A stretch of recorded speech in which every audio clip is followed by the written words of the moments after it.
I'm a 35-year-old office worker and my husband Kevin, who is 6 years older, and I have been married for 9 years. Right now, due to some reasons, I'm living with my mom. Let me explain how I ended up in this situation. 4 years ago, Kevin and I built a house. At that time, Kevin had just changed jobs, and we didn't have much money saved or a big income. Kevin used to work for a big company, but he faced constant hidden bullying from his boss. This caused him sleep problems, and eventually, he couldn't go to work anymore. He saw a psychiatrist, took a break for about 3 months, but when he didn't get better, he quit his job. After that, we got by on just my salary. Kevin didn't work for 3 months, but slowly started to feel better. He began eating and sleeping well again, and his psychiatrist was pleased with his quick recovery. My cheerful, loving Kevin was back. He then started looking for a new job. His experience at the big company helped, but finding a job was hard because he left his last job due to mental health issues. During this time, we found a small company that needed him. The salary was about 4/3 of what he used to make, but he was happy to be working again. He said it was much better than being without a job, which made me happy. This job was also in the field he wanted to work in. We wanted to have children, but it was clear that life would be tough if I stopped working, so I continued working. I also loved my job, and we decided not to have children at that time, since it was just the 3 of us. Our life was peaceful until my mother, Sarah, was paralyzed in a car accident and needed a wheelchair to get around. My dad had passed away when I was in middle school, and Sarah had been living alone since then. Our family home was old and not suitable for a wheelchair with many steps. Kevin then said, "I'm worried. Let's live together." Sarah and I were surprised, but I appreciated Kevin's unexpected kindness. Since Kevin had just changed jobs, we were unsure about the future, but we decided to apply for a mortgage. As we expected, it was tough to get a loan because Kevin hadn't been at his job for long. However, we were determined and didn't give up. After trying with several mortgage companies, we finally found one that worked with us and approved our loan. We bought our dream home, which I had always imagined filled with the smell of wood, thick wooden beams on the ceiling, custom storage spaces, a kitchen tailored for my height, and spacious cypress flooring. Importantly, it was a single-story, barrier-free house, perfect for living comfortably in a wheelchair. We were excited as the house was being built and visited the construction site every day. When our carefully designed home was finished, it had a large yard where my mom, who now seldom went outside, could enjoy sunbathing. However, there was a catch with the land. It was given to us by Kevin's grandfather, who adored Kevin. Kevin's family wasn't wealthy, but when his grandfather was diagnosed with cancer, he started to distribute his assets, giving us the largest plot of land. It felt like winning the lottery, but the land was just a 10-minute walk from Kevin's family home. When we told them my mother would be moving in with us, Kevin's sister laughed and said, "Why is your mother moving in too? How shameless is your family?" Kevin's mother told me marrying someone different like you would bring trouble. She also harshly said it was terrible for her son to have to care for an old person and called me a curse. Even then, Kevin stood up for my mother and me. He said the land was a gift from his grandfather and no one should complain. Kevin's mother and sister are really mean. It's amazing that Kevin, who is so kind, comes from that family. He's like a beautiful flower that grew out of mud. Kevin always says his family shows him how not to be. Kevin thinks his grandfather gave us the land because he wanted us to take care of his mother in her old age. He also gave other properties away. Kevin's sister got a parking lot that's a 10-minute walk from their home. It's smaller than our land, but makes good money from parking fees. Honestly, I would have preferred that, but a gift is still a gift, and we are thankful. Thanks to my grandfather-in-law, we could build our house without paying for the land and used it to help get a loan. When the house was finished, we invited Kevin's mother and sister's family over. The builders told us they had visited the house several times without asking us. They showed up late without apologizing and said, "This is kind of like Grandpa's house, so it's like our house too." Kevin's sister came in with muddy shoes and said the house smelled nice and didn't need air fresheners. She and her husband walked around with muddy shoes, ignoring the slippers we offered. When I suggested they use slippers, she laughed and said it was too much trouble and we could just clean the floor. The visit was uncomfortable from the start, and they didn't bring anything with them. When they saw my mother's room, which is spacious and sunny, Kevin's mother said she would like that room. My mother's room is like a duplex, with its own kitchen, almost a second living space. "I want to live here," said my mother-in-law during the third point of her conversation. She then told my mother, "You were lucky to have that accident, weren't you? Thanks to being paralyzed, you moved from that old shack to this nice house. Isn't that a lucky turn of events?" My mother said nothing but looked very sad. I was really angry inside, but before I could say anything, Kevin spoke up. "What did you just say? There are things you should and shouldn't say. It makes me question your humanity. I can't even believe you're part of my family. You're the worst. Apologize now," Kevin demanded firmly. Whether they were amused or not, my mother and sister-in-law glared at me. Then my sister-in-law angrily asked Kevin, "What's this all about? It's a total turn-off. It's not cool to invite people over and then be rude to them just because you built a house. You think you can act superior." The mother-in-law chimed in, "My son messed up by marrying you. You're a jinx." Kevin didn't stay silent. "Enough is enough. This mess started because of your rude comments. You said the accident was a good thing and called my wife a jinx. I will not forgive that." The mother and sister-in-law looked frustrated by Kevin's strong response. Then my mother, who had been watching everything, said with regret, "It's okay. I am here because of the accident, and it's true I moved from a rundown house to this beautiful one. Your son has always been kind to me. Thank you." Perhaps feeling guilty, the mother and sister-in-law left, giving me a nasty look. My mother then apologized to Kevin. "I'm sorry if I upset your mother and sister. I'm sorry for ruining the mood at our housewarming party." Kevin responded, "No, I should be the one apologizing. It's embarrassing how they lack decency. I'm really sorry, but I'm happy to be living with you. Please understand that." With that, my mother started to tear up. Since we live near Kevin's parents' house, the neighbors all know us well. They've known Kevin since he was a child and are very kind to us. 4 months have passed since that day. We were finally settling into our new home, and my mother started to smile more when I received an unexpected call from home. While I was at work, we rarely get calls from home, so it surprised me. My bad feeling was right. My mom, sounding very upset, called to tell me something awful. Kevin had collapsed at work.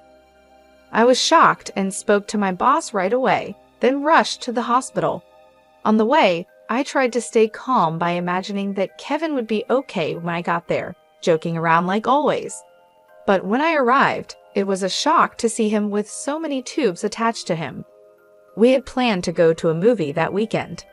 The doctor told me Kevin was in critical condition and might not wake up. I felt like I was in a movie. I couldn't even cry. Despite my prayers, Kevin passed away.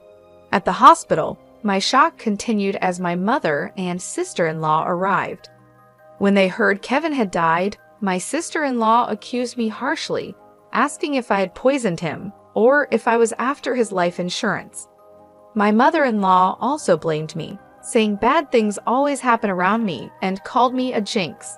I was too sad to respond. Then my own mother arrived in a caregiver's taxi, crying over Kevin's death, which finally made me cry too. We both sobbed loudly. My mother-in-law rudely told us to stop the fake crying. She said Kevin had changed because of me and that she didn't want to see us ever again. Then she left the hospital. A funeral director came to organize Kevin's funeral, and we went to the funeral home. Kevin had died from a brain hemorrhage, which was hard to believe since he was fine that morning. When I told my mother-in-law the funeral plans, she harshly said she wouldn't come because Kevin always sided with my mother and me. She said her daughter wouldn't come either. Many of Kevin's coworkers and friends came to the viewing, but neither my mother nor my sister-in-law and her husband were there. Many attended the funeral, and it was clear that Kevin was deeply loved. Many people cried for him. It was hard, but maybe this is just the kind of people his family were. I was happy to spend the whole day with those who truly missed my husband. After Kevin's death, I got an email from my mother-in-law, but it was inappropriate, so I didn't reply. She was asking about the life insurance money and kept emailing because I didn't respond. Eventually, she claimed she had a right to it. I chose to ignore it because I wasn't ready to deal with that. When we got home, I noticed a light on inside, which was odd. My mother, Sarah, was confused and thought we had turned off all the lights. I figured maybe I forgot because I was so upset. I told her it was understandable given the situation, and I unlocked the door. When we entered, we could hear the TV, which was very strange. Inside, we found my sister-in-law and her husband sitting there. I was so shocked I couldn't even speak up. The living room was full of unfamiliar furniture and boxes. We had no idea what was happening. My sister-in-law said, "Why did you just barge in here?" "Well, it's your first time, so I'll let it slide. We're taking this house. We sold your stuff, so leave." My mother and I were completely shocked. I asked where our furniture and belongings had gone, and she casually said a resale company came and took everything, claiming we had good furniture and they got a good price for it. They bought new furniture with that money, saying who wants furniture that a dead person used as its bad luck. She added that she cared about such things, and our stuff was packed in boxes. She even remarked that we must be minimalists or just poor because we had so few things. The furniture was carefully chosen by my husband, and I couldn't forgive them for this. My mom was furious too, her face turning beet red, but she was too shocked to respond. I immediately called the resale company. After explaining the situation, they agreed to treat the items as stolen and return them. Now that my husband is gone, dealing with this was the last thing I needed. I don't want anything to do with his family, but I do want to stay in the house that's full of memories of him. While I was wrestling with these feelings, my mother quietly said to me, "What do you think Kevin would say if he were here now?" "He might say we should leave. I'm sure he would." Kevin often mentioned, "It's good to spend time with people who understand you. But there are some people who will never understand, no matter how much you try.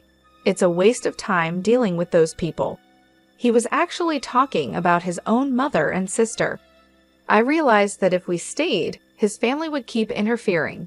Acting on impulse, I signed a lease for an accessible apartment. My mom was surprised by how quickly I made that decision. I asked the resale company to hold onto the furniture for a few days, and it was moved to our new apartment 3 days later. In exchange for moving out, I made my mother-in-law and sister-in-law promise to cut ties with us. So a new life began for just my mother and me in the apartment. It turns out Kevin had many life insurance policies, almost obsessively so. He used to joke, always with a smile, "When I die, you guys will be rich." True to his word, he left enough money for my mother and me to be comfortable for the rest of our lives. Since he couldn't secure a mortgage when we bought the house, I, being employed at a major corporation, bought the house in my name. I made sure that even if something happened to Kevin first, I wasn't going to keep paying a mortgage for a house I wouldn't live in. According to our agreement, the house would be auctioned off if the mortgage wasn't paid for 4 months. Time flew by, and 4 months passed quickly. Then, I started receiving a lot of calls from my sister-in-law, Emily, and my mother-in-law, Maria. My call history was filled with their names, and it was getting scary, like something out of a horror movie.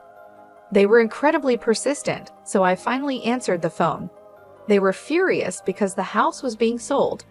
Apparently, when they tried to return to the house, they found out they couldn't get in because of a seizure notice. Emily and her husband had moved out of their apartment since Kevin passed away, and Emily had also quit her job. I suggested they move back into their parents' house since they were panicking about suddenly being homeless. Surprisingly, Maria had gotten so caught up in gambling that she couldn't keep up and had sold her own house. It turns out they had been living together for the past 5 months.